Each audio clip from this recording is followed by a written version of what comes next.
औज़ु बिल्लाहि मिनश्शैतानिर्रजीम बिस्मिल्लाहिर्रहमानिर्रहीम अल्हम्दुलिल्लाहि रब्बिल आलमीन अस्सलातु वस्सलाम अला अशरफिल अंबियाए वल मुरसलीन शफ़ीइल मुज़निबीन अल्लज़ी बअसहु रहमतल लिल आलमीन सय्यदिना व मौलाना व मौलास्सक़लैन महबूबे रब्बिल मशरक़ैन वल मग़रबैन जद्दिल हसन वल हुसैन अबिल क़ासिम मुहम्मद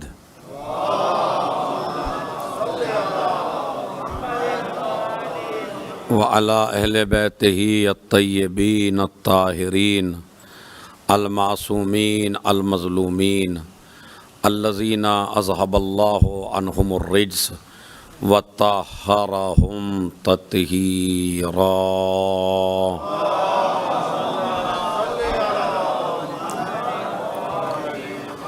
वलानतुल्लाहि अला अअदाइहिम अजमईन मिन यौमिना हाज़ा इला क़याम यौमिद्दीन अम्मा बअद।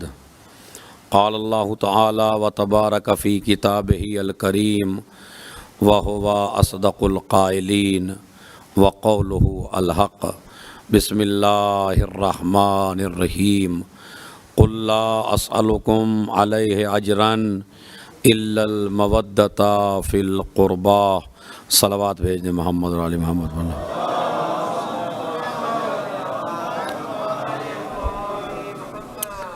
हादियान दीन और हमारी ज़िम्मेदारियाँ, ये टॉपिक मुस्तकिल चल रहा है।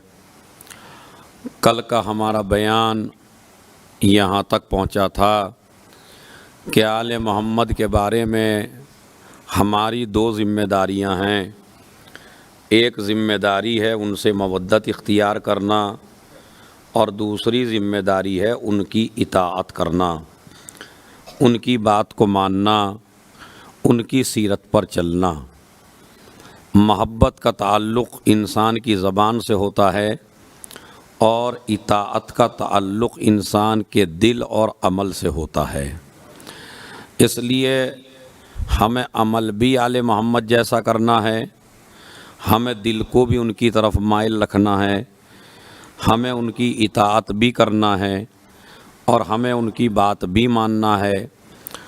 और जब वो बात कह दें तो सोचना नहीं है कि करें या ना करें। देखिए, दो लफ्ज़ हैं। एक होता है आले मोहम्मद के बारे में सोचना, एक होता है आले मोहम्मद के हुक्म के बारे में सोचना, जिसको हमारे अक्सर हमारे शिया भाई मिंबरों से भी आपको ये बयान दिया जाता है कि भाई आले मोहम्मद सोचने की चीज़ नहीं है। ये बयान दिया जाता है आले मोहम्मद सोचने की चीज़ नहीं है। आले मोहम्मद के बारे में सोचा ना करो, आले मोहम्मद को तो बस माना करो। तो ये नज़रिया कहीं ना कहीं गलत है। आले मोहम्मद के बारे में सोचना चाहिए, इसलिए कि आले मोहम्मद कुरान है। अब आप कुरान करीम में आप देखिए, कोई आयत मुझे आप ऐसी दिखाइए कि जिसमें कुरान मजीद में अल्लाह ने कहा हो कुरान के बारे में सोचना नहीं है। कहीं है? कोई मुझे भाई दिखा दे अगर। वैसे ये जुमला तो आपने अक्सर सुना होगा, माशाअल्लाह, मेरे कहते ही आपका ज़हन फ़ौरन मुतवज्जो हो गया, भाई आले मोहम्मद के बारे में सोचना वोचना नहीं है। हमें आले मोहम्मद को आकिल बन के मानना है, बेवकूफ़ बन के नहीं मानना है। बात समझ रहे हैं? कुरान अफला यतदब्बरून अल कुरान अम अला कुलूबिन अक़फ़ालुहा। तुम कुरान मजीद में गौर फ़िक्र क्यों नहीं करते? क्या तुम्हारे ताले लग गए हैं? कुरान मजीद की सरी आयत है या नहीं?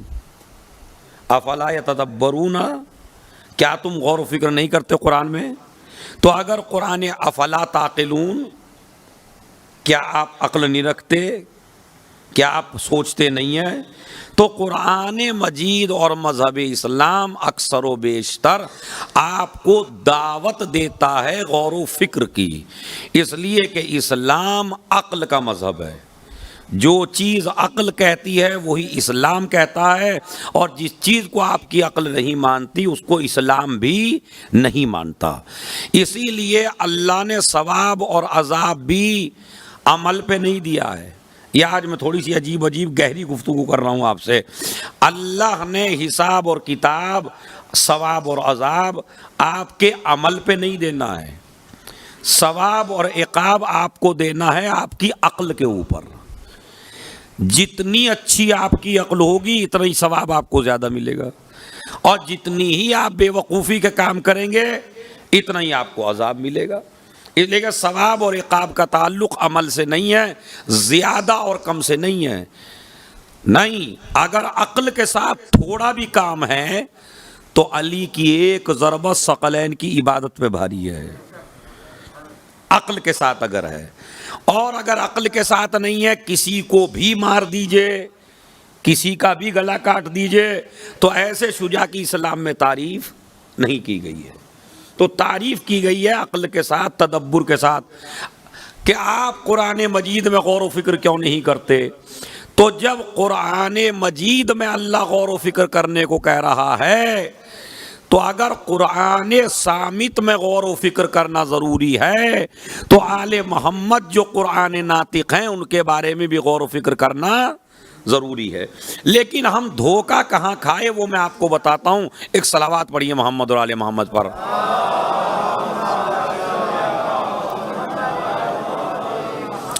हम ज़रा अच्छी सी सलावात पढ़िए ताकि फिर मैं और अच्छा मतालिब आपको खिदमत पेश कर सकूँ।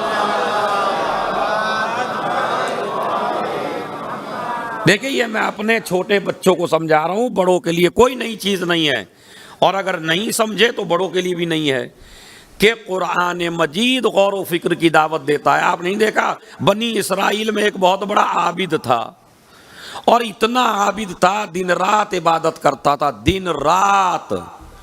कोई वक्त ऐसा नहीं था जब इबादत नहीं करता था। इधर इबादत, इधर इबादत, इधर इबादत, हर वक्त इबादत खुदा में लगा हुआ है। एक फरिश्ते ने जब उसका नामा अमाल चेक किया तो सवाब उसमें लिखा नहीं है। हे परवरदिगार, इसका तो सवाब का दफ्तर भर जाना चाहिए था, मगर इसके नामा अमाल में सवाब क्यों नहीं लिखा है? कहा इसलिए कि इसके पास अक्ल नहीं है। अरे, दिन रात इबादत खुदा कर रहा है, कहा इसके पास अक्ल नहीं है, अक्ल की कमी है। अच्छा, यकीन नहीं आता, जाके देख लो। अब वो आ गया, बैठा उस आबिद के पास, थोड़ी देर गुफ्तगू की उस आबिद से। अब ये उसूल काफ़ी में और तमाम किताबों में ये वाक़या मौजूद है। अब उस आबिद से गुफ्तगू की, कहने लगे भाई आप माशाअल्लाह अल्लाह की इतनी इबादत करते हैं, क्या है कोई बात है जो अल्लाह से कहना चाहते हैं? कहा हाँ, बस एक ही बात है, एक काम अल्लाह ने गलत कर रखा है।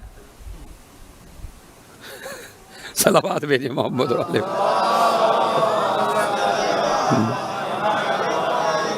देख रहे हैं, एक काम जो है अल्लाह का, वैसे तो सारा ठीक चल रहा है, लेकिन अल्लाह की एक बात समझ में ही नहीं आती भाई। तो क्या कहा, ये इतना हरा भरा घास खड़ा हुआ है, इतना हरा भरा घास, काफी हरियाली थी वहां, हरा भरा घास खड़ा है। तो अल्लाह मियाँ ने जब हरे भरे घास को पैदा किया था तो कम से कम एक गधा भी यहां पैदा कर देता ताकि वो इसे खा लेता, ये बेकार चला जाता है। तो मेरे ख्याल में अल्लाह को ये काम करना चाहिए। तो जब अक्ल कम होती है तो अपने माबूद ही को मशवरा देने लगता है। बात समझ में? अब समझ में आया कि अल्लाह ने, बल्कि पूछा गया छठे इमाम इमाम जाफर सादिक अलैहिस्सलातु वस्सलाम से,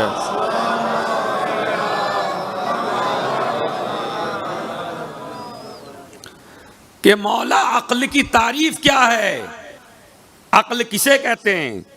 हम जैसे मक्कारों को अकाकिल नहीं कहते, हम इधर की इधर करते हैं, इधर की इधर करते हैं, हम समझते हैं आकिल है। नहीं, माँ ओ बेदा बहिर रहमान वक्तों से बाबहिल जनान।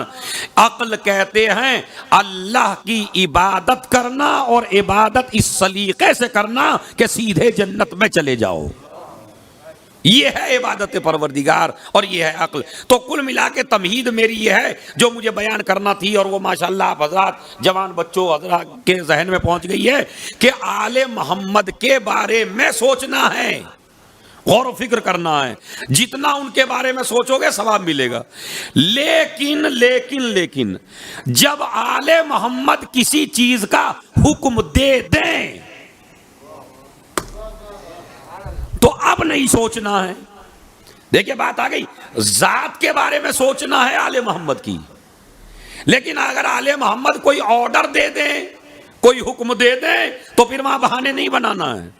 जैसे एक आता था मौला अली की खिदमत में, आके कहता था मौला आपसे बड़ा प्यार करता हूँ, आपसे बड़ी मोहब्बत करता हूँ, आपका दीवाना हूँ, हर वक्त अली अली करता हूँ, बस दिन मुझे तो ना बीवी नज़र आती ना बच्चे नज़र आते मौला, हर वक्त आप ही नज़र आते हैं, कुछ हर काम में आप ही नज़र आते हैं। अब मेरे मौला एक दिन सुना, 2 दिन सुना, रोज आके कहता है मौला बस आप तो आप ही हैं मौला, समझ रहे। तो कहीं ऐसा ना हो कि हमारा भी वही हाल हो कि हम उठते बैठते इमाम ज़माना को पुकारते रहें, चूंकि शब जुमा भी है, उठते बैठते इमाम ज़माना को पुकारते रहे और जब इमाम ज़माना आए पता चला हम ही मुखालिफ हो गए। तो वो भी आके कहता था मौला आपको चाहता हूं, आपके कसीदे पढ़ता हूं, आपको मानता हूं। मेरे मौला ने चाहा इसका इम्तिहान कर लूं। कहने लगे अच्छा बहुत ज्यादा चाहते हो? कहा बिल्कुल। कहा तनूर में कूद जाओ। अब ये मौला अली का हो, किसी मासूम का हो, बहरहाल है किसी मासूम का, कूद जाओ तनूर में। है? आप कैसे मौला हैं जो मुझे जलाना चाहते हैं? अब कैसे मौला जलाना चाहते हैं? मौला आग है, तनूर है, रोशन है, बहुत ज्यादा जला के राख कर देगा। अब बहरहाल किसी भी मासूम से इसको मंसूब कर लीजिए, चाहे छठे से या पहले से या जिससे भी, लेकिन मुझे जो मैसेज देना वो ये देना है आपको कि अब एकदम से हारून मक्की आ गए। हारून मक्की आए तो इमाम ने कहा तनूर में कूद जाओ। अच्छा मौला, फौरन कूद गए।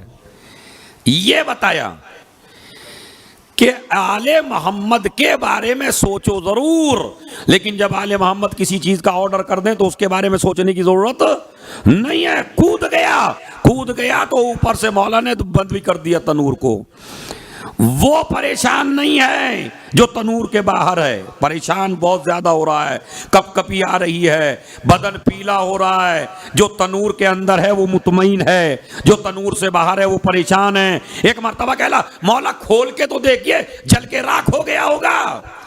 कहा भाई यही मवद्दत है हमारी। एक सलावात भेजे मोहम्मद और आले मोहम्मद पर।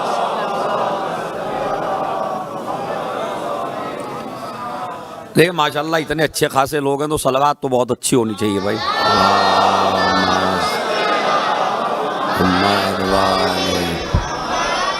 बस ये मुकद्दमा मैंने आप हज़रात की खिदमत में तमाम कर दिया। तो कैसे मवद्दत करना है और कैसे मोहब्बत करना है और कैसे इमाम की इताअत करना है, ये 2 लफ्ज़ आप याद रखिए। अहले बैत से मवद्दत भी करना है और अहले बैत की इताअत भी। जोर से बोलिए। 2 काम आपकी जिम्मेदारी है शारजा वालों और मेरे नाजरीन, और जहां जहां ये मजलिस सुनी जा रही है, ये लफ्ज आज की मजलिस के 2 याद रखिए। इताअत कैसे करना है इमाम की और मवद्दत और मोहब्बत कैसे करना है इमाम से, ये आपको बताया जनाबे ज़ैनब कुबरा ने, और शहजादी ने बताया कि इताअत कैसे करना है और मवद्दत कैसे करना है। देखिए मवद्दत के लफ्ज को समझाने के लिए पाकिस्तान के एक बड़े मशहूर आलिम दीन थे, अल्लाह उनको करवट करवट जन्नत नसीब फरमाए, अल्लामा अजहर ज़ैदी साहब, नाम से वाकिफ हैं। उनकी एक किताब है मजमुए तकारीर, मेरे पास भी ये लैपटॉप में है, मजमुए तकारीर उस किताब का नाम है। उसमें उनकी की हुई तकारीर मौजूद हैं। मुझे नहीं पता कि आप इतने वाकिफ हैं या नहीं, लेकिन अल्लामा अजहर ज़ैदी अपने ज़माने के बहुत ही बड़े आलिम और बहुत ही बड़े जाकिर और बहुत ही बड़े खतीब थे, और बड़ी अच्छी ज़बान उनकी थी, और जब वो तकरीर करते थे तो मजमा टस से मस नहीं होता था। इतने उनके चाहने वाले उनके गिरविदा थे जो उन्हीं को सुनते थे। उन्होंने मवद्दत की एक मिसाल दी है कि कुल्ला अस्अलुकुम अलैहि अजरन इल्लल मवद्दता फिल कुर्बा। फिल है, वो बहस कर रहे हैं फी के ऊपर। भाई खुदा की कसम क्या गोशा निकाला है। उन्होंने बहस की है लफ्ज़ फी के ऊपर। ये जो लफ्ज़ फी है इसके अरबी ग्रामर में माना क्या है आप तो जानते ही हैं। मतलब अना फिल बेत, मैं घर पे हूं, कहते नहीं कहते अना फिल बेत, मैं घर में हूं। अना फिल मदरसा, मैं मदरसे हूं। अना फिल शारका, मैं शारका में हूं। तो वो कहते हैं दो चीजों के दरमियान रब्त पैदा करने के लिए जो लफ्ज लाया जाता है वो है फी। मसलन अना के माना क्या है भाई, इतना तो जानते ही हैं मेरे भाइयों। अना के माना क्या है, मैं, और मदरसा के माना क्या है, स्कूल। तो अना मैं अलग हूं, मदरसा अलग है, लेकिन जो मुझे और मदरसे को जोड़े उसे फी कहते हैं। अरे तवज्जो चाहता हूं भाई, बहुत मजा आएगा खुदा की कसम अगर आप समझ लें। अना फिल बैत, मैं घर में हूं, तो बैत अलग है, मैं अलग हूं। लेकिन अच्छा अगर मैं कहना चाहूं मैं घर में हूं तो फी के बगैर आप कह नहीं सकते। इसे अंग्रेजी में कहते हैं हेल्पिंग वर्ब। यानी जब तक आप सेंटेंस में इनको नहीं लगाएंगे तब तक कोई भी सेंटेंस, कोई भी जुमला मुकम्मल, चूंकि इतनी अंग्रेजी और इतनी ग्रामर माशाल्लाह मैंने भी पढ़ रखी है, तो हेल्पिंग वर्ब के बगैर कोई जुमला मुझे बना के दिखा दीजिए आप। कोई है अंग्रेजी था यहां पर बना सकता है? नहीं, जुमला नहीं बनता उसके बगैर, सेंटेंस नहीं बनता। इसी तरह अरबी ग्रामर में ये अल्फाज हैं जो रवाबित के लिए आते हैं, जुमला बनाने के लिए आते हैं। अच्छा इनके खुद कोई माना नहीं होते, इसके कोई माना, फी के खुद माना कुछ नहीं होते। मैं का मतलब क्या है, अना के माना मैं है, फी के माना उस मैं के नहीं है। ये फी अपने माना जब ही बताएगा जब ये एक दूसरे को जोड़ने का काम करे। तवज्जो चाहता हूं है, तो अगर ना जोड़े तो अपना भी काम नहीं करेगा। इसे अरबी ग्रामर में कहते हैं हुरूफ, यानी हर्फ। लफ्ज अलग होता है, सब्जेक्ट अलग होता है, ऑब्जेक्ट अलग होता है। मैं ग्रामर बता रहा हूं अपने बच्चों को, छोटे छोटे जो मेरे सामने बैठे हुए हैं, और अपने जवान भाइयों को। तो फी जो होता है वो आता है रब्त पैदा करने के लिए। इंशाअल्लाह अभी मैं ग्रामर पढ़ा रहा हूं तो मजा आपको जब आएगा जब नतीजा दूंगा। आपने कहा अना फिल बैत, मैं घर में हूं। अना फिल मदरसा, मैं मदरसे में हूं। अना फिल शारका, मैं शारका में हूं। वो मिसाल देते हैं अल्लामा अजहर हुसैन ज़ैदी साहब, अस्समको फिल्मा, अस्समको फिल्मा। समक किसे कहते हैं? ओ भाई मुझे लग रहा है सारे, हाँ अरे हाँ फिश कह लीजिए। असमक को फिल्मा, समक किसे कहते हैं? मछली को, फिश को। माँ किसे कहते हैं? पानी को। तो पानी अलग है, मछली अलग है, लेकिन अब फी ने राबता पैदा कर दिया। असमक को फिल्मा, मछली पानी में है। सही है, यही तो तर्जुमा है, मछली पानी में है। कहते हैं ये जो लफ्ज़ फी है, अब आ जाइए इंशाअल्लाह सलवात पढ़िए ताकि मतलब आसान हो जाए।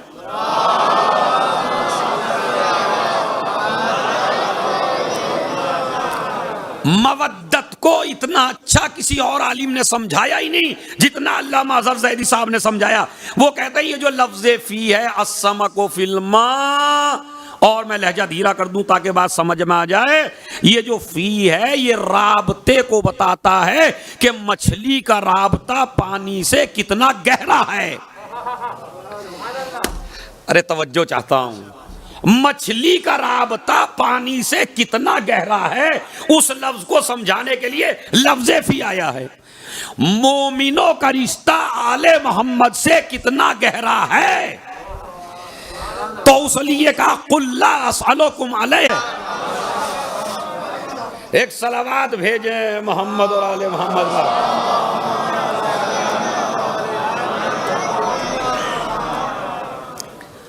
नहीं, थोड़ी मेहनत आपको करनी पड़ेगी, थोड़ी मुझे, चूंकि भारी बहस है। सलावात पढ़े मोहम्मद और आले मोहम्मद पर।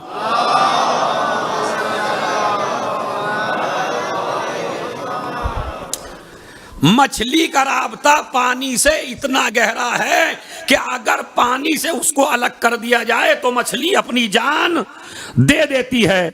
अच्छा, जब मर जाती है तो क्या राबता टूट जाता है? कहा नहीं, जब भी नहीं टूटता। कहते कैसे?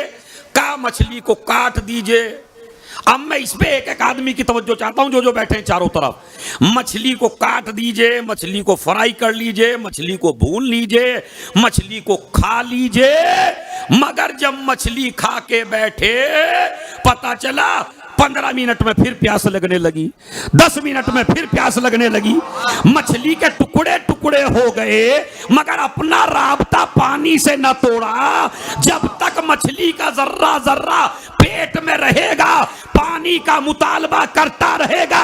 अल्लामा अजहर ज़ैदी कहते हैं, इस फीक से राबता बता रहा है परवरदिगार, तुम्हारा राबता अली से ऐसा होना चाहिए जैसा मछली का पानी से है। सर कट जाए, गला कट जाए, जबान कट जाए, मगर राबता खत्म ना होने पाए।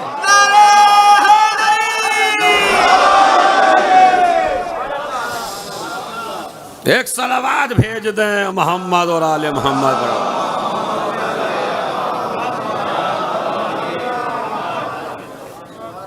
समझे आप? यह है ग्रामर। देखिए क्या बात कही, उनकी भी रूह को सवाब पहुंच गया मेरे ख्याल में। और वाकई यकीनन, क्योंकि इतनी बात पे आपने वाह वाह की उनकी, तो क्या कहा उन्होंने? मछली का बड़ा गहरा राबता पानी से है, इतना गहरा राबता कि पीस भी दी जाए दांतों के जरिए अंदर तक चली गई। जब तक इसके जर्रे मौजूद हैं तब तक पानी का मुतालबा करते रहेंगे। यानी जालिम तो क्या कहूं, खाने वाले ने गर्दन भी काट दी, बोटियां भी बना दी, दांतों से भी चबा दिया, मगर राबता पानी से फिर भी खत्म नहीं हुआ। इसी तरह तुम्हारा राबता होना चाहिए। अगर यकीन नहीं आता तो देख लीजिए, जालिम समझे थे कि अगर जबान मीसम की काट लेंगे तो राबता खत्म हो जाएगा, मगर जबान कट गई, जिक्र हैदर कर्रार फिर भी ना रुका।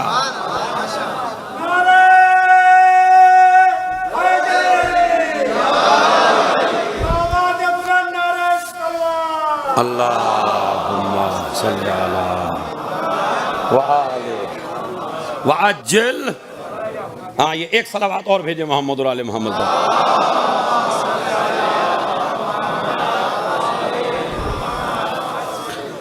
तो जवानों, मातमदारों, अगर आपको अपना राबता आले मोहम्मद से रखना है तो आले मोहम्मद से आपको अपना राबता ऐसे रखना है कि जैसे कि आले मोहम्मद ने आपको बताया कि आप कुछ भी हो जाएं मगर हम से राबता खत्म होना नहीं चाहिए।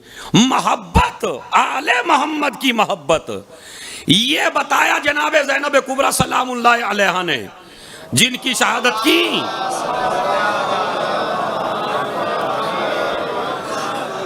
मजलिस है। इसीलिए इमाम हुसैन, बात यहां तक रुकी थी कल कि इमाम हुसैन अलैहिस्सलातु वस्सलाम खड़े हो गए जनाबे ज़ैनब के एहतराम के लिए।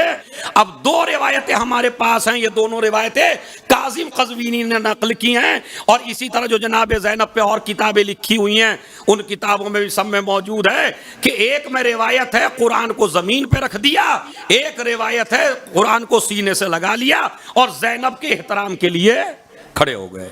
बल्कि अभी मैं एक किताब देख के आया हूं तो उसमें मुझे मिला, ये मेरे इल्म में इजाफा था, कहा खाली हुसैन नहीं, अगर हसन के सामने भी आती थी तो हसन भी जनाबे ज़ैनब के, ये अभी पढ़ के आऊंगा, नहीं मैंने आज से पहले नहीं पढ़ा था, मैं बिला वजह नहीं बोलता हूं, मैं आज ही एक किताब में पढ़ के आऊं भी 1 घंटा पहले, उसमें मुझे ये मिला, यहीं रखी है इधर इमाम बारगाह में वो किताब, समझ रहे, फारसी में। तो उन्होंने कहा इमाम हुसैन ही नहीं, इमाम हसन भी ताजीम के लिए खड़े हुआ करते थे जनाब ज़ैनब कुबरा सलामुल्लाह अलैहा की।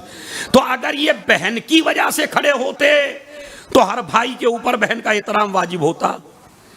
इसका मतलब है बहन की वजह से खड़े हुए नहीं है, कोई शय है ज़ैनब के अंदर जिसकी वजह से ज़ैनब के एहतराम के लिए खड़े हुए हैं, तो या तो मासूम ज़हरा के लिए खड़े हुए, या ये दो मासूम खड़े हुए जनाबे ज़ैनब कुबरा सलामुल्लाह अलैहा के लिए। अच्छा, मैं आपको बताऊं, ये मसला हमारे मुज्तहिदीन से भी पूछा गया, इसलिए कि बाज लोग हमारे मजहब शियत में कुछ इतने गहरे हो जाते हैं कि वो कहते हैं भाई इसका मतलब यह है कुरान की अजमत घटा दी और शहजादी की अजमत बढ़ा दी। पहला मसला तो यह है कि अगर कोई मासूम काम कर रहा हो तो जायज नाजायज आलिम को समझाओ, मासूम को नहीं। अरे भाई मैंने तो लफ्ज बहुत बड़ा कहा था है? इसलिए कि हम और उलमा, भाई मेरा बहुत बड़ा जुमला है, हम और उलमा और मुज्तहिदीन उस पे अमल करते हैं जो जायज होता है, आले मोहम्मद जो करते हैं वो जायज बनता है। सलावत भेजें मोहम्मद और आले मोहम्मद पर।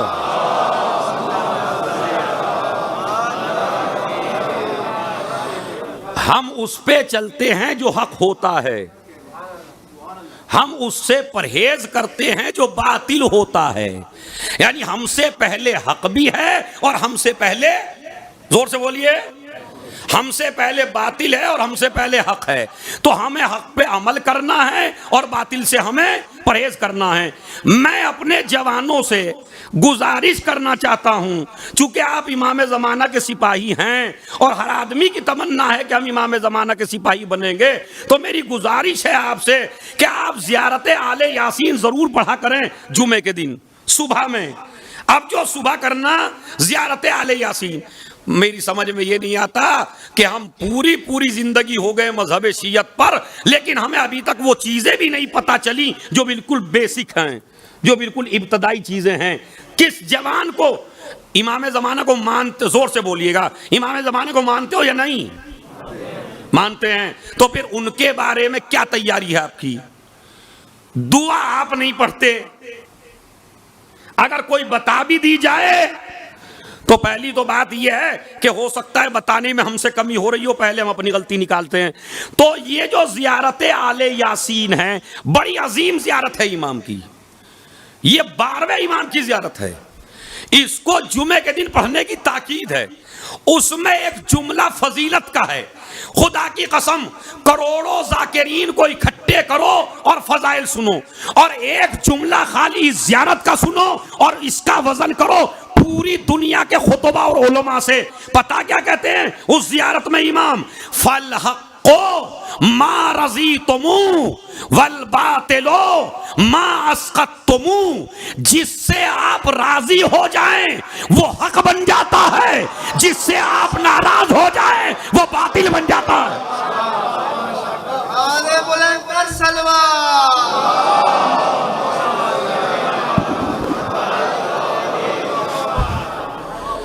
कुछ करिए ना करिए मगर दो काम जरूर कीजिए आप। फिर देखिए मैंने उसी जुमले की गहराई, पता नहीं मैं पहुंचा पा रहा हूं नहीं पहुंचा पा रहा हूं, चूंकि बहस आज थोड़ी सी मैं हल्की करना चाह रहा हूं, भारी से भारी होती जा रही है। एक सलावत पढ़े मोहम्मद और आले मोहम्मद पर।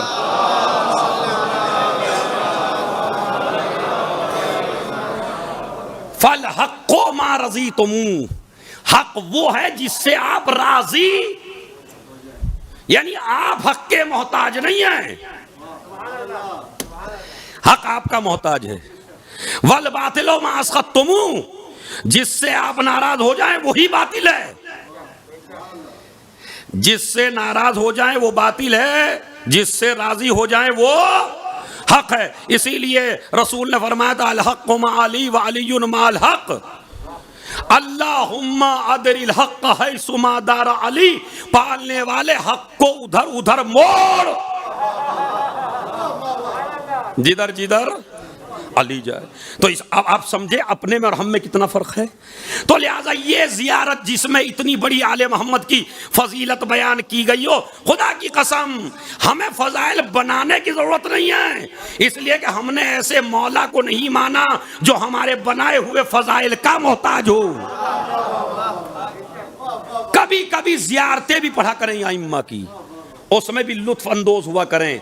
तो ज़ियारत आले यासीन मोमिन, बल्कि रिवायत में तो मैंने यहां तक पढ़ा कि आयतुल्लाह मराशी ने कहा कि अगर कोई 40 दिन पढ़ ले ज़ियारत आले यासीन तो हतमन उसे इमाम ज़माना की ज़ियारत मिलती है।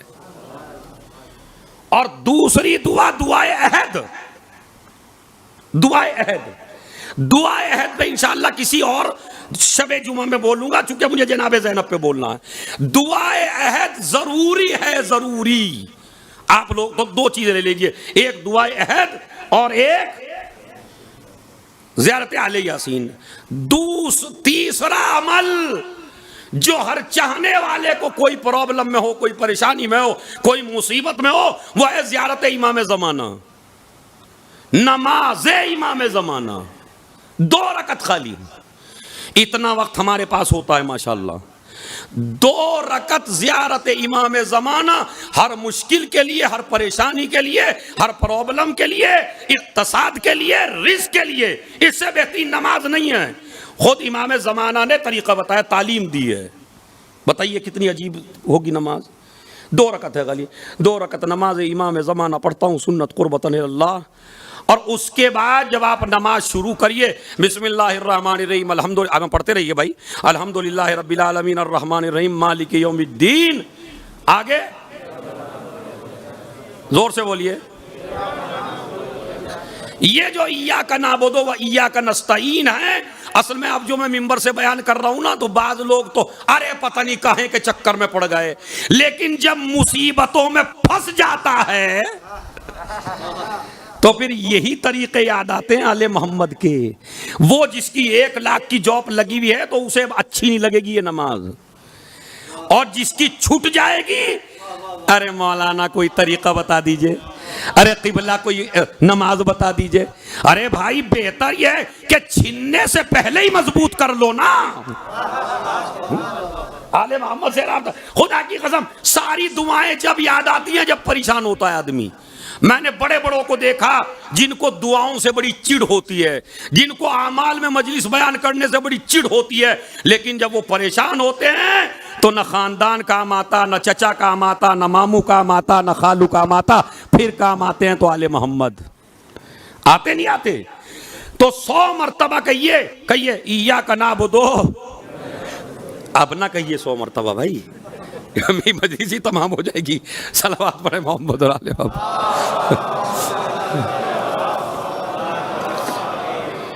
तो शुरू करिए इय्याका नअबुदु व इय्याका नस्तईन, इय्याका नअबुदु व इय्याका नस्तईन। 100 मरतबा ये कलमा कहिए, मेरी माँ बहनें भी सुन रही हैं।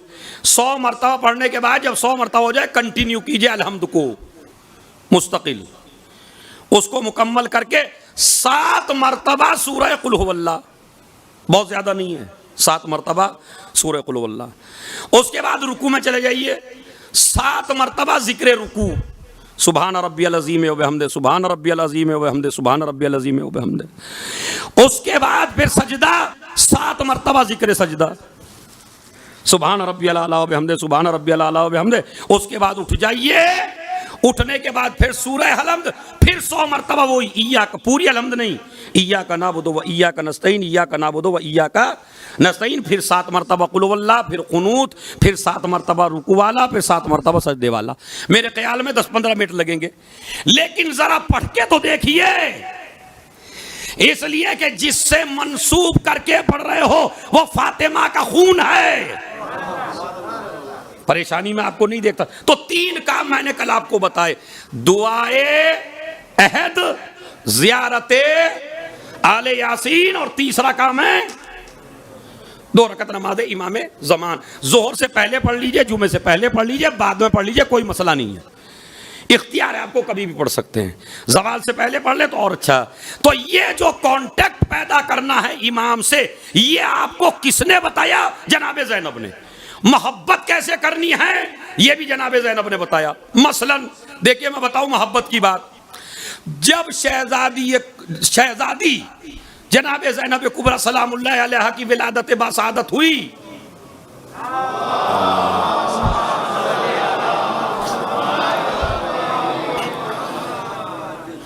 एक तो आपको शुक्रिया करना चाहिए हुकूमत शारजा का कि उन्होंने आपको मजलिस करने का और महफिल करने का मौका दिया।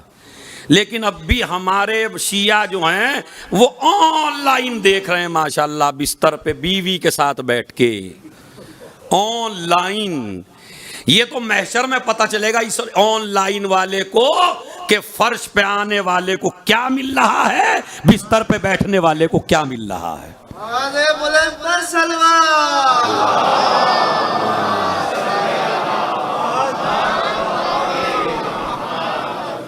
अमा एक हिकायत मुझे याद आ रही है, ये दुनिया किसी तरह चैन नहीं लेने देती, बिल्कुल चाहे आप जिस हाल में रहिए आपको चैन नहीं लेने देती।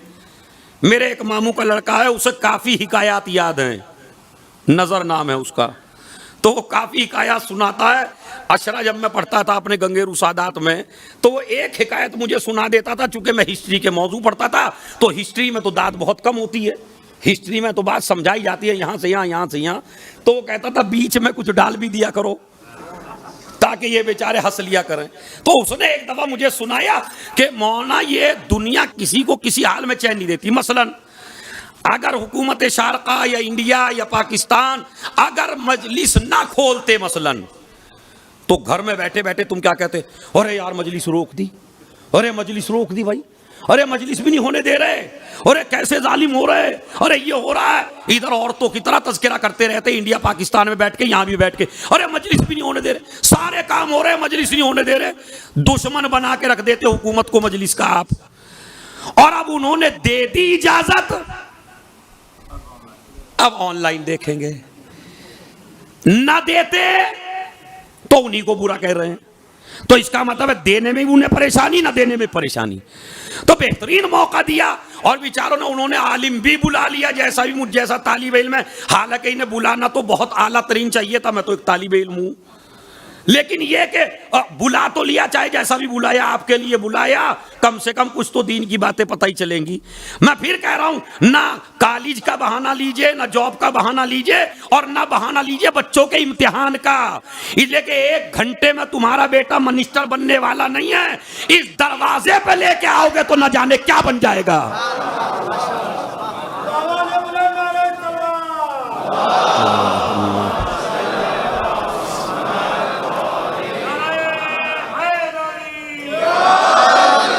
खुदा की कसम 10 घंटे मिंबर रसूल से कह रहा हूं, सादात से हूं, जनाब फातिमा की औलाद से हूं। मेरा अकीदा है 5 घंटे का स्टूडेंट का पढ़ना एक तरफ और खाली फर्श अज़ा पे आके बैठ जाना एक तरफ, वो सादतें मिलेंगी इसको।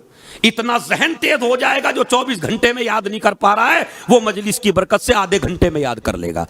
अरे जो मौला अपने मुंह से कंकरी निकाल के सहाबी को चुसा दे और वो 70 ज़बान का मालिक बन जाए, तो ये मेरा उन लोगों से खिताब है जो आ सकते हैं मगर ऑनलाइन देख रहे हैं। आपके लिए सही नहीं है ऑनलाइन देखना। फर्श अज़ा पे आइए, जो फर्श बिछा हुआ है, मलाइका आए हैं, अंबिया आए हैं, रसूल आए हैं। तो खैर उसने मुझे बताया कि ये, मैंने कहा क्या दुनिया चैन नहीं देती? मैंने कहा भाई कैसे चैन नहीं देती दुनिया? कहा इस तरह चैन नहीं देती कि एक बेचारा गरीब आदमी था, फकीर, उस पे एक ही ऊँट था, कुछ नहीं बचा, एक ऊँट था। तो उसने अपनी बीवी से कहा चलो अब तो भीख ही मांगना रह गया, भीख मांगेंगे चल के।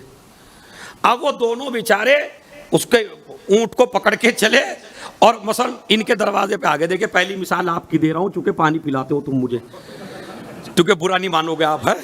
अब इनके पास आ गए। अब जैसे इनके पास आए, हम भाई दे दो कुछ।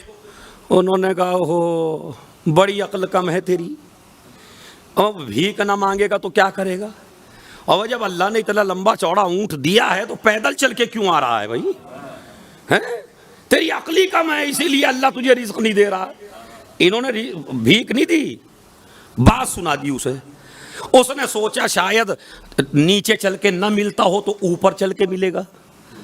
अब वो दोनों में अभी ऊँट पे बैठ गए, दोनों बैठ गए। अब वहाँ मैं मिल गया फिर अज़ादार हुसैन। मेरे से कहा भाई मौलाना साहब, अरे कम बखत आसमान ही से मांग लेता है। भाई ये क्या करूं मैं भाई? अब कहने लगा यहाँ भी भीख नहीं मिली, यहाँ भी एक जुमला मार दिया, आसमान से ही मांग लेता भी। उसने सोचा उल्टा कर दूं, बीवी को ऊंट पे बिठा दिया, खुद बेचारा नीचे चला, फिर भीख मांगने लगा। फिर एक ने कहा, वो था बीवी से जला हुआ आदमी, उसने कहा ऐसे मलऊनों ने बेगमों को चढ़ा रखा है सर पे, इसने चढ़ा रखा है। कहा इस तरह भी चैन नहीं है। अब उसने उल्टा कर दिया, बीवी को मुहार दे दी, खुद बैठ गया।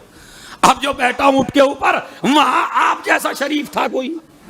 तो उसने कहा कम बखत शर्म नहीं आती, औरत को नीचे और खुद ऊपर।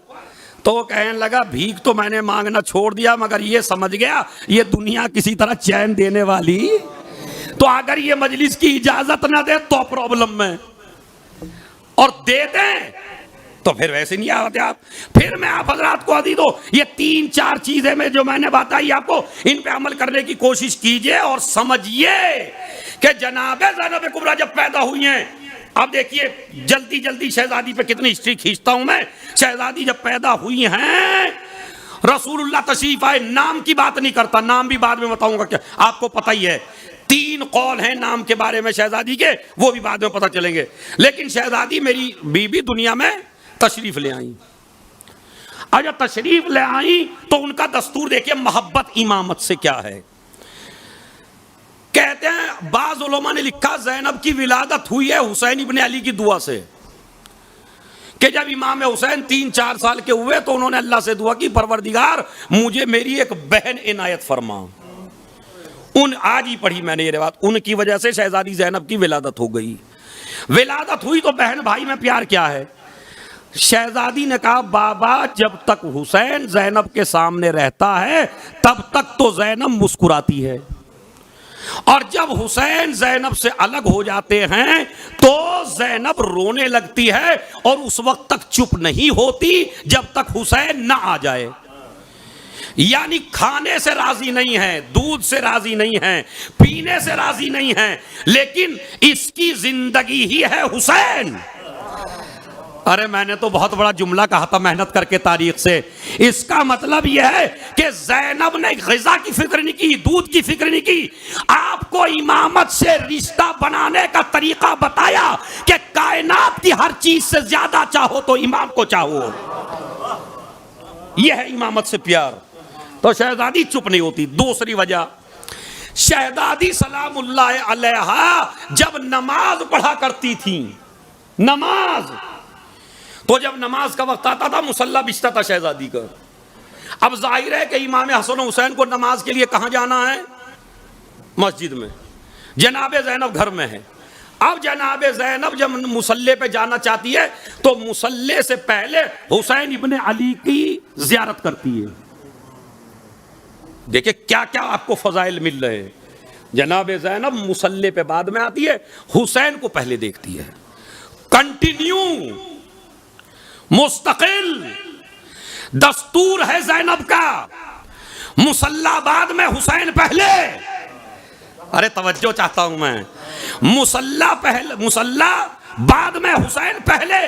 पहले ज़ियारत करो हुसैन की, बाद में मुसल्ले पे आती थी मेरी शहजादी। ये तरीका अपनाया मेरी बीबी ने। इसी तरह बाप ने तरीका अपनाया था। पहले दरवाजा फातिमा, बाद में नमाज, नमाज के बाद दरवाजा फातिमा पे सलाम। पहले आना, रुकना दरवाजे पे, घर आना ज़हरा के, फिर मस्जिद में आना, मस्जिद से फिर दोबारा ज़हरा के दरवाजे पे जाना, सलाम करना। तो जनाबे ज़ैनब भी मतलब बताना क्या चाहती हैं? बताना ये चाहती हैं ये सारी नमाजें, ये सारे रोजे, ये सारी इबादत जब कबूल होगी जब इमामत की विलायत को मानो। उसके बगैर आपके कबूल होने वाली नहीं है। और मुझे एक हदीस भी याद आ गई, देखिए हदीस भी सुन लीजिए। कभी कभी हम देखिए, कभी कभी तो मैं गालियों पे बोल रहा हूं मजलिस में, आज थोड़ा सा मुकस्सरीन की भी किलास जरूरी है, समझ रहा है? मुकस्सरीन भी थोड़ा सा किसी रिवायत का सवाब बयान कर दीजिए, अरे मौलाना लोग तो बेअमल कर देंगे बिल्कुल, ऐसा जैसे ये बहुत ही अमल करने वाले हैं, ये तो बेअमल कर दे। मसलन रसूल इस्लाम की जिंदगी में भी ऐसा ही हुआ। रसूल इस्लाम ने कहा मन क़ाल ला इलाहा इल्लल्लाह मुहम्मद रसूलुल्लाह वजबत लहुल जन्नह। जिस इंसान ने अपनी ज़बान से ला इलाहा इल्लल्लाह मुहम्मदुर रसूलुल्लाह कहा, उस पर जन्नत वाजिब है। नबी ने कह दिया, नबी कह के आ गए। अब एक ने कहा ला इलाहा इल्लल्लाह मुहम्मदुर रसूलुल्लाह। अब वो मेरे जैसा मुत्तकी, अल्लाह ऐसा मुत्तकी किसी को ना बनाए जो नबी और इमाम पे शक करने लगे। तुम्हारे मोहम्मद ला इलाहा इल्लल्लाह मुहम्मदुर रसूलुल्लाह वजबत लहुल जन्नह, नबी ने कह दिया जन्नत वाजिब है। फौरन पकड़ा, गिरेबान पकड़ लिया उसका, नबी के पास लेके आए। कहने लगे या नबी अल्लाह, तुमने कहा है ये जो ला इलाहा इल्लल्लाह कह दे मुहम्मदुर रसूलुल्लाह कह दे जन्नत वाजिब है? नबी ने कहा मैंने कहा है, मगर इसका गिरेबान छोड़ो ना। कहा नहीं, मैंने तो इसलिए पकड़ लिया, मैंने सोचा कि आप ऐसी बात नहीं कह सकते। क्यों? कहा लोग बेअमल हो जाएंगे ना, जब लोग ला इलाहा इल्लल्लाह मोहम्मद रसूलुल्लाह कह देंगे तो उनको जन्नत मिल जाएगी खाली। तो जब इतने पे जन्नत मिलेगी तो अमल कौन करेगा? अब जो आदमी नबी को भी मशवरा दे, अरे भाई तवज्जो चाहता हूं मैं, तो ऐसे मौलाई ना बनिए कि मौला को भी मशवरा देने लगो, रसूल को भी मशवरा देने लगो। एक मर्तबा मेरे नबी ने कहा हाँ मैंने कहा है, मगर एक शर्त के साथ। कहा शर्त क्या है? अपना हाथ अली के कंधे पे रखा, काबे मोहब्बत हाजा, जब ये कहने के बाद इससे भी मोहब्बत हो, एक सलावात भेज दे मोहम्मद और आले मोहम्मद।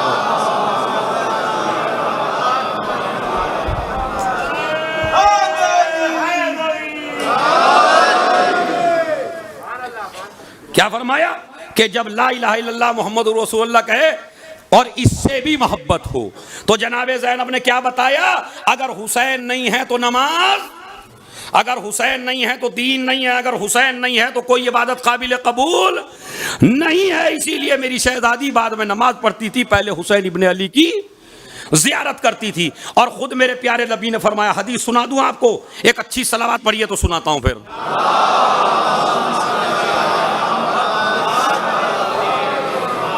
वो जो खाली मोहब्बत अहले बैत को कुछ नहीं समझते, अमल करके समझ रहे हैं हम जन्नत में चले जाएंगे। वल्लज़ी नफ्सी बियदे, उस जात की कसम जिस जात के हाथ में मोहम्मद की जान है, लो अन्ना अबदन अबदल्लाह व जा यौमल क़ियामा बिअमल सबईना नबिय्यन मा क़बलल्लाहु मिन्हु हत्ता यल्क़ाहु बिविलायती व विलायत अहले बैती। अगर कोई इंसान क़यामत के दिन इतना अमल करके आए कि जितना 70 नबियों ने किया है और वो अल्लाह से मिले, लेकिन अगर मेरी और मेरी आल की विलायत ना माने तो कोई अमल काबिल कबूल नहीं। 1000 खुद मेरे मौला अली ने फरमाया, अर्रजुलु अला यकीनिन अला विलायतिना खैरुम मिम्मन लहू इबादतु अल्फ सना। एक आदमी वो है जिस पे 1000 साल की इबादत है, एक आदमी वो है जिसे मेरी विलायत पर यकीन है, वो बेहतर है उससे। मगर इस विलायत के पीछे मैंने पहले बताया था, विलायत मोहब्बत नहीं है, विलायत हुकूमत, हुकूमत यानी हमें हाकिम मानो, हमारी बात मानो। अगर हमारी बात मानता है, अब जब हमारी बात मानेगा तो ना नमाज छोड़ेगा, ना रोजा छोड़ेगा, ना हज छोड़ेगा, ना ज़कात छोड़ेगा, तो दीन की पाबंदी करेगा। जनाबे ज़ैनब भाई का चेहरा देखती हैं, इसीलिए जब जनाबे ज़ैनब का अक़्द हुआ जनाबे अब्दुल्ला के साथ में, तो मौलाए कायनात ने शादी करते वक्त एक शर्त रखी, और वो शर्त देखिए क्या है। ये ऐसी शर्त रखने का हक आपको भी है। अगर कोई डिमांड आप करना चाहते हैं तो अक़्द में कह सकते हैं, मगर जहेज की ना हो। समझ रहे? पता चला कि मैं तो जब आपकी बेटी से शादी करूंगा जब आप मुझे इतने करोड़ की गाड़ी दोगे। ऐसे भी नालायक हैं दुनिया में जो ससुर के पैसे से अपना पेट भरना चाहते हैं। अरे भाई, पेट ससुर के पैसे से नहीं भरता, अल्लाह के दिए हुए से भरता है। तो ऐसे न बनिए कि जहेज का मुतालबा करें। अगर अली वाले हो ना और जहेज की दिल में तमन्ना हो तो पहले अपनी ज़िरा बेचो, उस ज़िरा से जहेज खरीदवाओ। तो अगर तुम्हारे पे करोड़, अगर तुम्हें जहाज चाहिए तो जहाज जितना मेहर दे दीजिए, यही तो इस्लाम का बेहतरीन तरीका है। ये भी मेरा मौजू है। अब मौजू इतने हैं तो मैं क्या करूं, ये भी मैं छोड़ता हूं। खाली आपको बताना चाह रहा, अक़्द में शर्त रखी। शर्त क्या रखी कि अब्दुल्ला मैं तुझसे शादी कर रहा हूं, हर चीज का तुझे इख्तियार है, तू शौहर है, लेकिन दो काम का। क्या का? एक तो ज़ैनब रोज आया करेगी हुसैन से मिलने, चूंकि शौहर की इताअत वाजिब हो जाती है बीवी के ऊपर। बीवी घर से बाहर नहीं निकल सकती अगर शौहर मना कर दे, और अगर शौहर सख्ती से मना कर दे तो नबी भी उसे उसके घर से नहीं निकाल सकता। अब ये बताइए कितना अजीम है शौहर की इताअत। ये मेरी माँ बहनें जो जाती हैं बाजार में इधर उधर, तो ये वाकई इसलिए जाती हैं कि उनका शौहर राजी है, परमिशन है उन्हें। लेकिन अगर किसी औरत को पता चल जाए मेरा शौहर नाराज है, तो अगर छुपके भी जा रही है तो आसमान के फरिश्ते लानत करते हैं, इसलिए कि उसका हक है। जहां औरत के हुकूक हैं मर्द के ऊपर, वहां मर्द का भी हक है ये। इसीलिए नबी ने फरमाया अगर सजदा गैर के लिए जायज होता तो बीवी को हुक्म देता शौहर को सजदा करे। इतनी इसके फजाइल हैं शौहर के। तो शौहर की इजाजत के बगैर, वाकया मैं 2 मिनट में सुना देता हूं। एक लड़की का बाप बीमार हो गया, शौहर कह के गया था घर से बाहर ना निकलना। नबी की खिदमत में पैगाम पहुंचाया खातून ने, मेरा बाप बीमार है, क्या मैं देख के आ सकती हूँ? कहा शौहर से परमिशन लो। अब मोबाइल तो थे नहीं, अब तो आप तो बड़े रईस आदमी हैं भाई, आप तो जरा सी देर में कुछ ना कुछ कर लेते। उस वक्त तो कुछ भी नहीं था। उन्होंने कहा नहीं, अगर वो मना करके गया है तो मैं इजाजत नहीं दे सकता। तबीयत ज्यादा खराब हुई, नहीं इजाजत मिली। मर गया, नहीं इजाजत मिली। जनाजा उठ गया, नहीं इजाजत मिली। अच्छा मुझे ये बताइए, अगर ये चली भी जाती तो क्या मौत रोक लेती? जोर से बोलिए। मौत तो नहीं रुक सकती। बीमारी खत्म हो जाती? नहीं। आप समझ रहे हैं इस्लाम बड़ा सख्त मजहब है। बाप मरने लग रहा है, बेटी को शौहर मना करके गया, इस नबी कहते हैं मैं इजाजत नहीं दूंगा चूंकि शौहर रोक के गया है। मगर इसके पीछे का आपने फायदा देखा? ये बाप बड़ा गुनाहगार था, बड़ा गुनाहगार था ये बाप। बेटी अगर चली भी जाती तो गुनाह ऐसे ही रह जाते। अल्लाह का इंतजाम देखिए, नबी भी हिकमत समझ रहे हैं, मैं इजाजत नहीं देता। दफना दिया गया। अब जो दफना दिया गया तो दूसरे दिन ख्वाब में आया। ख्वाब में आके क्या कहता है, ए बेटी तूने चूंकि हुक्म खुदा पे अमल किया तो अल्लाह ने तेरे इस अमल करने की वजह से मेरे सारे गुनाहों को माफ कर दिया। एक सलावत भेज दें मोहम्मद और आले मोहम्मद पर।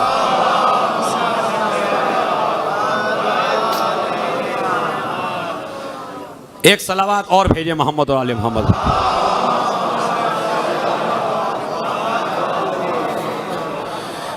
ये है पर्दे की अहमियत। आजकल मुल्कों में हो चर्चे चल रहे हैं पर्दे के, और औरतों को उभारा जा रहा है इस बात के ऊपर कि जनाब ये तो औरत की आजादी के खिलाफ है, उसे पर्दे में रखना। पर्दे में रह के औरत काम ही नहीं कर सकती। कौन कहता है पर्दे में रह के औरत काम नहीं कर सकती? खुदा की कसम, मुबाहिला फातिमा ने जीता पर्दे में जाके, खदीजा ने पूरी दुनिया में तिजारत की पर्दे में रह के। तो आप पर्दे में रह के तिजारत भी कर सकती हैं, डॉक्टरी भी कर सकती हैं, इंजीनियर भी कर सकते हैं, जज भी बन सकते हैं, मगर आजादी के खिलाफ नहीं है। और इस्लाम को औरत बड़ी कीमती समझता है, इसलिए पर्दा करवा रहा है। बहुत बड़ा जुमला है मेरा। इस्लाम की नजर में औरत कीमती चीज है, पत्थर नहीं है, इसलिए उसका एहतराम करवा रहा है। और हमारे यहां जितनी कीमती चीजें हैं वो पर्दे में हैं। अरे मैं क्या करूं जवानों, है पर्दे। अल्लाह पर्दे में, इमाम पर्दे में, कुरान पे जुज़दान चढ़ाया कुरान पर्दे में, कब्र हुसैन पे जरी रख दी जरी पर्दे में। अच्छा आप लगा लीजिए, आपके पास अगर डायमंड और सोना जवाहरात हो, आप सड़क पे रखेंगे या संदूक में? और पत्थर को कहां रखेंगे? पत्थर आते हैं ठोकरों में, जवाहरात जाते हैं पर्दे में। इसका मतलब है इस्लाम औरत को जवाहरात की तरह समझता है, पत्थर की तरह नहीं समझता है। और खुसूसन वो मेरी माँ बहनें जो पर्दे पे रोती हो जनाब ज़ैनब के, उन्हें तो बेपर्दा वैसे भी नहीं होना चाहिए। और अपनी तस्वीरों को चाहे मातम की शक्ल में चाहे मजलिस की शक्ल में वीडियो पे डालना जायज नहीं है यूट्यूब पे। ये आजादारी की तरक्की नहीं है, ये आजादारी की तनज़्ज़ुली है। पर्दा बड़ी अजीम शय है। चलिए पर्दे का मौजू मैं छोड़ता हूं, इतना मैंने इशारा कर दिया कि औरत के कीमती होने की दलील है। रोज आया करेगी ज़ैनब हुसैन की ज़ियारत को, कहा बिल्कुल ठीक है। दूसरा मसला, जब हुसैन मदीना छोड़ के जाएं तो आपको ज़ैनब को रोकने का हक नहीं है, आप इजाजत देंगे? बल कहा भी ठीक है, मैंने इजाजत दे दी। मैं आपसे पूछना चाहता हूं, यहां वो ज़ैनब जो हुसैन की मोहब्बत करती है, हद यह है कि 3 दिन जब शादी के हो गए और 3 दिन बाद उलमा ने लिखा 3 दिन तक हुसैन से मुलाकात नहीं हुई तो 3 दिन रो के गुजरे जनाब ज़ैनब के। जब हुसैन लेने के लिए आए तो खुश हो गई, रोज आती थी भाई की ज़ियारत को। अगर हुसैन कहीं चले गए 2-3 दिन के लिए तो मुस्तकिल जिंदगी दरवाजे पे गुजरती थी ज़ैनब की, बार बार आती है बार बार जाती है, मेरा भाई अभी तक नहीं आया। इतनी अभी फजाइल पढ़ रहा हूं मैं आपको, मसाइब पढ़ूंगा। इतनी मोहब्बत, मगर फिर मैं आपको समझाता हूं दीन क्या है। एक तरफ तो ये मोहब्बत है, हुसैन ताजीम के लिए खड़े हो रहे हैं, ये हुसैन की मोहब्बत है। दूसरी मोहब्बत हुसैन की है कि अगर ज़ैनब लेटी है और ज़ैनब के चेहरे पे धूप आ रही है तो इमाम बाकायदा चादर लेके खड़े हो गए घंटों तक ताकि ज़ैनब पे धूप ना पड़े। ये भाई की मोहब्बत है, ये बहन की मोहब्बत है। नमाज से पहले सूरत देखती है। ये सारी मोहब्बतें मैंने बयान करके, झूले का वाक़या आपको सुना करके, उसके बाद जब इमाम हुसैन जाने लगे, बस यहां मुझे रोकना मेरी मजलिस का सबसे मेन मैसेज है।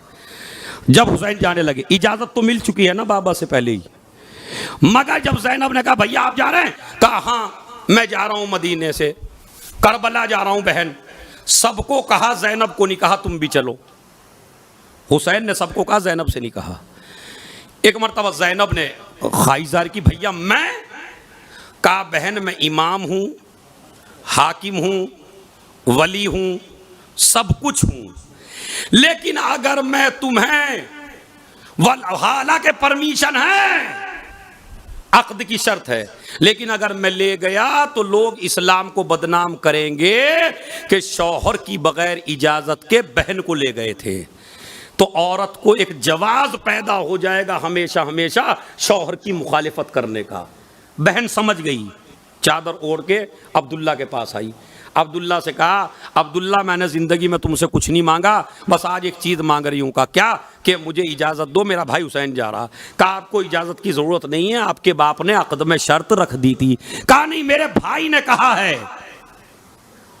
अब चूंकि औलाद मिल्कियत माँ की नहीं होती, औलाद मिल्कियत होती है बाप की।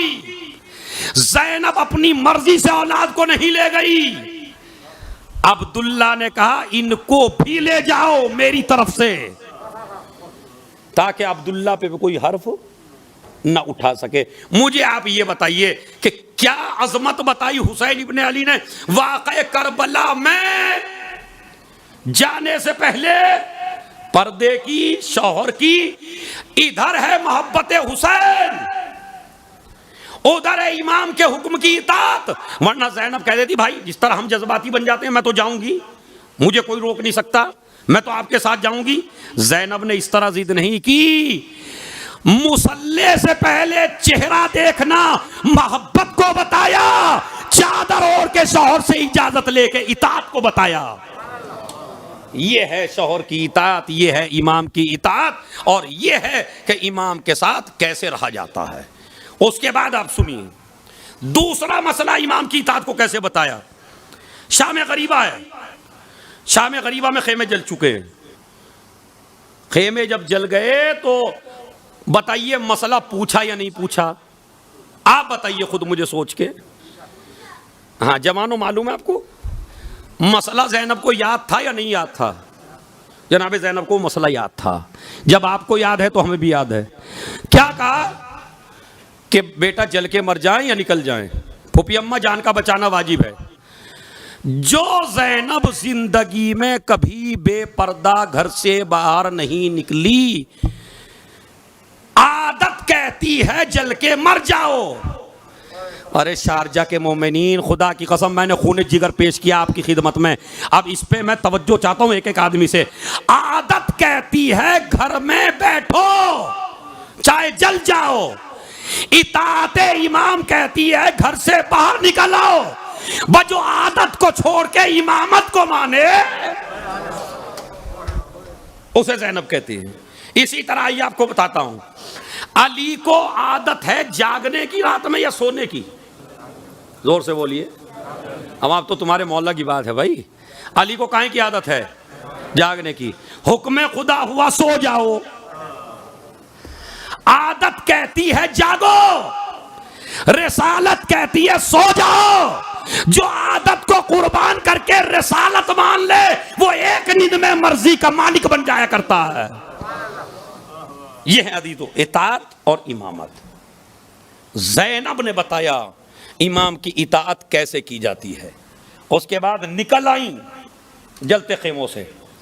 उसके बाद जब देख लिया, रिवायत में मौजूद है, जब तक इमाम ज़ैन शेख सदूक अलैहिर्रहमा जिनकी विलादत ही इमाम ज़माना की दुआ से हुई है, शेख सदूक की विलादत इमाम ज़माना की दुआ से हुई है, इसलिए कि उनके बाप के औलाद नहीं होती थी। उन्होंने इमाम से इस्तिगासा किया, शेख सदूक पैदा हुए, शेख सदूक जवान हो गए, काफ़ी किताबें लिख दी। इमाम ज़माना आए शेख सदूक के पास, शेख सदूक तूने अपनी ज़िंदगी का मसला अभी हल नहीं किया, जिस लिए हमने तुझे ज़िंदगी थी वो मकसद पूरा नहीं किया। कहा मौला कैसे? काफ़ी किताबें लिख चुका हूँ। कहा नहीं, मेरे वजूद के ऊपर एक ऐसी किताब लिखो कि दुनिया का कोई भी आदमी शक करे और सवाल करे तो उस किताब में हर सवाल का जवाब हो। शेख सदूक ने इमाम के कहे पे एक किताब लिखी, कमालुद्दीन व तमामुन्नेमा। गूगल पे सर्च कर सकते, कमालुद्दीन व तमामुन्नेमा। इमाम ज़माना पे जितनी भी आज तक किताबें लिखी जा रही हैं, सारी की सारी इसी किताब से लेके लिखी जा रही हैं। और हिंदी में भी मौजूद है, उर्दू में भी मौजूद है, अंग्रेजी में मौजूद है। आप गूगल पे सर्च तो कीजिए, इमाम ज़माना के बारे में सबसे अच्छी किताब है ये, कमालुद्दीन व तमामुन्नेमा। इनको इमाम ने आके कहा और लिख दिया। शेख सदूक अलैहिस्सलाम पता क्या लिखते हैं? खुदा की कसम बहुत बड़ी बात बता रहा हूं आपके शारजा के मोमिनीन। कहते हैं जब इमाम ज़ैनुल आबिदीन बीमार थे तो बीमार के पास हर किसी को जाने की परमिशन नहीं थी, तो हुज्जत खुदा को छुपाया जा रहा था। जब हुज्जत खुदा को छुपाया जा रहा था जालिमों से, तो अब अगर दीन के मसाइल पैदा हो रहे थे तो उनको कौन हल कर रहा था? सोचने की बात है या नहीं? इमाम को तो पर्दे में ले जाया जा रहा है ना, चौथे को भी और पांचवे को भी बताया नहीं जा रहा कि ये इमाम है, वरना कत्ल कर देंगे लोग। कत्ल कर देंगे तो अब मसाइल कौन हल करे? अच्छा, दुनिया बड़ी बहुत बड़ी आलिम है, न जाने कितनी बड़ी बड़ी साइंस आगे है, न जाने कितने बड़े बड़े लोग हैं, न जाने कितने कितने लोगों के सवाल हैं। खुदा की कसम शेख सदूक लिखते हैं जब तक इमाम ज़ैनुल आबिदीन अपनी बीमारी से बरी न हो गए, कायनात के सारे मसाइल जो हल कर रही थी उसे ज़ैनब कहते हैं। यह है ज़ैनब कुबरा सलामुल्लाह अलैहा के जो सारे मसाइल दीन के। कितना इल्म होगा ज़ैनब के सीने में, कितना इल्म होगा ज़ैनब के सीने में कि जो ज़ैनब तमाम मसाइल को हल कर रही है। मगर अजीज़ों, जब हुसैन चलने लगे, रुखसत आखिर आए, तो अपनी बहन के दोष पे हाथ रखे और हाथ रख के कहा, ज़ैनब ला तंसीनी फी सलातिल लैल। बहन मुझे नमाज शब में न भूलना। मौला इतनी बड़ी बड़ी मुसीबतें आपके बाद आएंगी, क्या ज़ैनब में इतनी ताकत रहेगी? आज मैं किताब पढ़ रहा था, खुदा की कसम मेरे इल्म में भी एक इजाफा हुआ। आज शाम गरीबा में इतने मजालिम के बाद भी वो इबारत सुनाता हूं जो आलिम ने लिखी। कहते हैं वह अद्दत सलात शुक्र, नमाज शब से पहले ज़ैनब ने 2 रकत शुक्राने की नमाज पढ़ी। परवरदिगार तूने हमारी कुर्बानी को कबूल कर लिया। अभी नहीं, अभी आपके दिल मुतवज्जे ही नहीं हुए ज़ैनब की तरफ। ऐसे ऐसे माहौल में जिसके घर में एक मर जाए, जिसके घर में 2 मर जाए, जिसके घर में 3 मर जाए, और जिसने 72 लाशें देखे हो, कहते अद्दत सलात शुक्र, पहले नमाज शुक्र अदा की, उसके बाद नमाज शब पढ़ी, मगर मेरी चीख निकल गई एक लफ्ज पढ़ के, इतनी ताकत नहीं थी जो खड़े होके पढ़ सके। एक दिन में इतनी कमजोरी आ गई कि ज़ैनब बैठ के नमाज पढ़ रही है। बस 2 ही जगह है ज़ैनब के बैठने का तज़किरा, एक शाम गरीबा में, एक कैद खाने में। जब सैयद सज्जाद ने पूछा फूफी अम्मा, इसलिए हमारे यहाँ बैठ के नमाज पढ़ना कोई आम बात नहीं है, कोई इतना बड़ा मसला नहीं है, लेकिन आले मोहम्मद बैठ के नमाज पढ़े तो क़यामत है। और जब सैयद सज्जाद कहा बेटा अब ज़ैनब में इतनी कमजोरी आ गई है कि ज़ैनब से खड़े होकर नमाज पढ़ी नहीं जाती, छोड़ी नहीं है नमाज, सजदों पे सजदे, रुकू पे रुकू, रुकू पे रुकू। और यही मैंने आपको बताया था ना कितनी मोहब्बत है। तो उम्मे ऐमन और जनाब फिज़्ज़ा, जब जनाब फिज़्ज़ा ने देखा कि हुसैन ज़ैनब के ऊपर साया किए हुए हैं, तो एक मर्तबा जब हुसैन चले गए तो ज़ैनब ने फिज़्ज़ा से कहा, अम्मा फिज़्ज़ा, मेरा भाई मेरे से इतनी मोहब्बत करता है कि धूप में चादर लेके खड़ा हो गया ताकि ज़ैनब के चेहरे पर सूरज की धूप ना पड़े। कहा हाँ ज़ैनब, मैंने ये देखा 1 घंटे तक तेरा हुसैन खड़ा रहा ताकि तेरे चेहरे पर सूरज की धूप ना पड़े। तो कहते हैं अम्मा फिज़्ज़ा से मैंने कहा, अम्मा फिज़्ज़ा, मेरा भी दिल चाहता है कि एक दिन ऐसा हो जब मेरा भाई धूप में लेटा हुआ हो तो मैं भी अपनी चादर का साया अपने भाई पे करूं। कहते हैं मदीने में इंतज़ार किया वक्त ना आया, मक्के में इंतज़ार किया वक्त ना आया, लेकिन करबला में वो वक्त भी आ गया कि जब 11 मुहर्रम आई और ये काफिला चलने लगा तो सैयद सज्जाद ने क्या देखा, ज़ैनब बाप के लाशे का तवाफ कर रही है, चारों तरफ हुसैन के लाशे के इर्द गिर्द घूम रही है। सैयद सज्जाद ऊंट से उतरे, फूफी अम्मा तवाफ क्यों कर रही है? कहा मेरे लाल आपको पता है अगर नमाज भी पढ़ा करती थी तो पहले हुसैन का चेहरा देखा करती थी, ये मेरे लाल अब तो मैं जा रही हूं काफी दिनों के लिए, तो भाई को गौर से देख रही हूं। कहा क्या करती थी? कहा पेशानी को बोसा दिया करती थी भाई की, आज भी चाहती हूं अपने भाई की पेशानी को बोसा दे दूं। कहा अम्मा फिर दे दो ना। कहा मेरे लाल कोई जगह ऐसी नहीं है जहां पे तीर ना लगाओ। ए सज्जाद, आपके रोने की आवाज करबला जाए ताकि पता चले हुसैन को मेरी बहन का गम मनाया जा रहा है। लो अजीजों, रिवायत कहती है ए मेरे जाए बोसा लूं तो कैसे लूं, कोई जगह ऐसी नहीं है जहां माँ जाए को बोसा ले सकूं। उसके बाद चलने लगी, चलते चलते वो बचपन का वाकया याद आया, मुड़ मुड़ के देखा। फिज़्ज़ा ने कहा मुड़ मुड़ के क्यों देख रही हो? कहा मुझे बचपन का वाकया याद आ रहा है, मैं छोटी सी थी, सैने खाना में थी, सूरज की धूप मेरे ऊपर पड़ रही थी, मेरा भाई हुसैन आया, चादर का साया किया, मैंने आंखों को खोला, मेरे दिल में तमन्ना पैदा हो गई, लेकिन अम्मा आज मेरा भाई करबला का मैदान धूप में लाशा। ए भैया अगर चादर होते,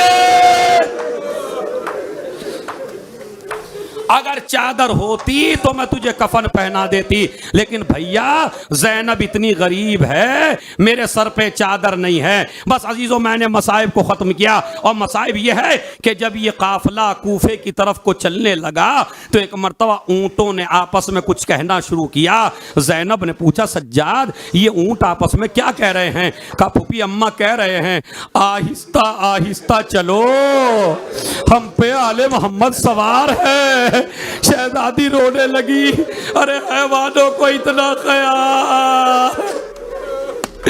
लो अजीजों, बस एक जुमला और मसाइब तमाम। जिस मुसीबत पे सब रो रहे हैं, कहते हैं कूफे पहुंची जिसमें शहजादी बन के रहा करती थी।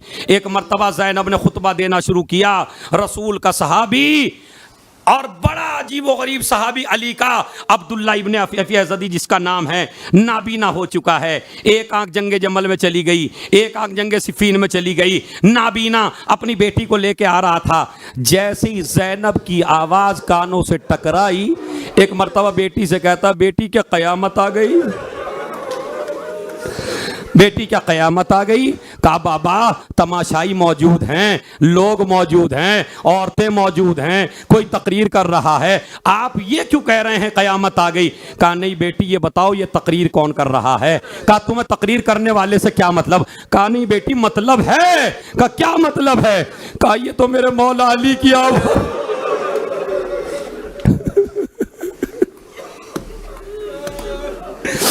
ये तो मेरा मौला अली की आवाज है, और अली की आवाज कयामत से पहले सुनने की कोई उम्मीद नहीं है। जा बेटी पूछ के आ। एक मर्तबा ये बच्ची चली, मजमे में पहुंची, किसी से कहा भाई ये तकरीर कौन कर रहा है? सबने इशारा किया सैयद सज्जाद की तरफ। ये बच्ची सैयद सज्जाद के पास पहुंची, सलाम किया, और एक मर्तबा कहा भाई ये तकरीर कौन कर रहा है? सैयद सज्जाद ने गर्दन उठाई, बेटी तुझे क्या मतलब तकरीर करने वाले से? कहा मेरा बाबा अली का सहाबी है, वो कहता है ये अली की आवाज है। मैं अब्दुल्ला इब्ने अफीफ की बेटी हूं। जैसे ही कहा अब्दुल्ला इब्ने अफीफ की बेटी, एक मर्तबा मेरे मौला ने कहा बेटी जब बाप से कहते कयामत आ गई, अरे अली तो नहीं है, अली की बेटे। अब और जोर से रोने की आवाज इंशाअल्लाह, ताकि मजलिस कबूल हो, आपके आंसू शहजादी के रुमाल में चले जाएं। क्या कहा? कहा बाप जाके कह दे अपने बाप से कयामत आ गई, अली तो नहीं, अली की बेटी ज़ैनब तकरीर कर रही है। वो बच्ची भी जानती थी। कहा कैसी बातें करते हो? अब्बास कहाँ हैं? हुसैन कहाँ हैं? अकबर कहाँ हैं? ओनो मोहम्मद कहाँ हैं? कहा मैं तेरा इमाम सैयद सज्जाद हूँ। अब मुझे नहीं पता कितने रोएंगे। वो घोड़े की गर्दन में मेरे चचा का सर, वो अली अकबर, वो नेज़े पे मेरे बाबा का सर, सब कत्ल हो गए। जाके कह दे कयामत आ गई। बच्ची दौड़ी, दौड़ के पहुंची, बाप से जाके कहा बाबा वाकई कयामत आ गई। ए बाबा वाकई कयामत आ गई। कहा बेटी क्यों? कहा बाबा अली तो नहीं, अली की बेटी ज़ैनब तकरीर कर रही है। ज़ैनब का नाम सुना, नाबीना ने अपना हाथ बच्ची के मुंह पे रख दिया। मेरी बेटी मजमे में अली की बेटी का नाम न ले। कहा बाबा वही बेटी आई है। कहा अब्बास कहाँ गए? कहा अब्बास का भी सर कट गया, हुसैन भी कत्ल हो गए, सैयद सज्जाद। माँ बहनों को खुले सर लेके आए हैं, एक रस्सी है 12 गले हैं। बस जब तक आप रोए रोए, बस आखिरी जुमला सुन लीजिए। क्या हुआ? एक मर्तबा कहा, बेटी से कहा अब्दुल्ला इब्न अफीफ ने, बेटी मुझे साफ सी जगह बता दे। कहा क्यों बाबा? का सजदा शुक्र करना चाहता हूं। बेटी समझदार थी। बाबा सजदा शुक्र तो खुशी के मौके पे किया जाता है, आप तो चाहने वाले हैं। कहा नहीं बेटी, रोज अल्लाह से नमाज में दुआ किया करता था, सबकी आंखें सलामत हैं, मेरी आंखों की बीनाई तूने क्यों ले ली? अरे मैं किसी की ज़ियारत नहीं कर पाता, लेकिन आज जब तू वाकया बता रही है अल्लाह का शुक्र अदा करूंगा। अगर आंखें होती ज़ैनब का खुलासा, गुलामों की नजरें, मैं कहूंगा अब्दुल्ला अरे तू तो अपना है, अरे शराबियों का मजमा, अली की बेटी।